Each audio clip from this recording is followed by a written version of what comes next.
The angel fell with an unceremonious thunk right into a puddle of mud. Grumbling to herself, she rose and tried to wipe it off of her dress. "This is okay. I'm okay. But I'm going to show them. I'll show them all," she muttered. This angel was on a mission she was determined to succeed in. Other angels may have believed that humanity was corrupting itself, but she had faith that they just needed to look past the exterior. Humans couldn't all be that bad, right? A group of angels bet her that she couldn't find a single pure soul, and she took on the challenge. Immediately after shaking hands, one of the angels pushed her off of their cloud. She laughed, thinking about how one could consider her a fallen angel. But that wasn't the case. She was doing this for good and had zero malicious intent. Realizing that the mud wasn't going to come off her dress, she decided that it could wait for later and began walking. The angel figured she must have looked like a mess due to the stares she was getting. Some were sympathetic, others were disgusted. While she was walking past a garbage dump, a dog leaped out and bit down on the hem of her dress, tearing part of it off.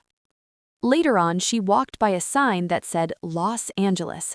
The angel thought it was ironic that she had happened to fall into the city of angels. Whether there were actually any angels here was for her to figure out.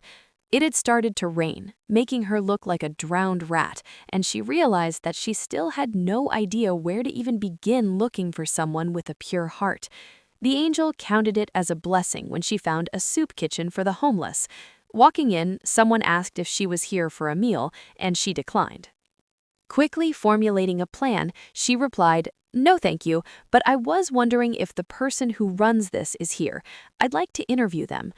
The man, who looked weak and tired, said that the owner was in the back. "What's your name?" "Angela." It was the first name that popped into her head. How many angel puns could she make in just one day? The man left for a minute, and when he returned, he motioned her to go into the back. She walked in, and the woman who greeted her looked a little off. Her eyes, which were darting around the room as if they were expecting something, had large bags underneath them. The angel just figured the woman must be stressed. "I'm June, and I run the soup kitchen. You must be Angela. Please have a seat." June pulled out a nice, comfy chair for her. The angel sat down and only then realized how tired she was.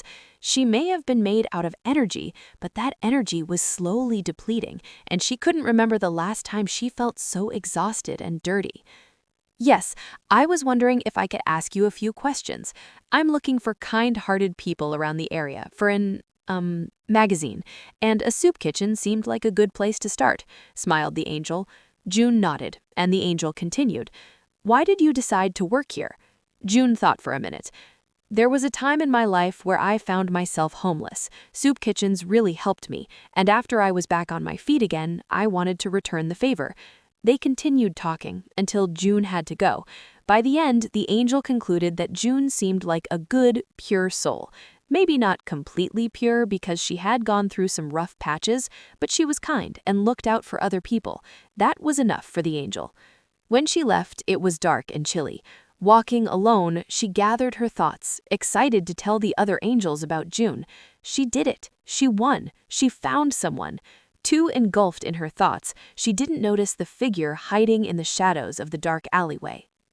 An arm reached out and grabbed the angel, roughly pushing her to the ground.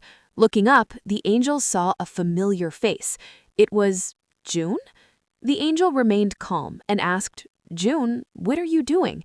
June had a crazed look in her eyes as she hovered above the angel, sitting on her stomach.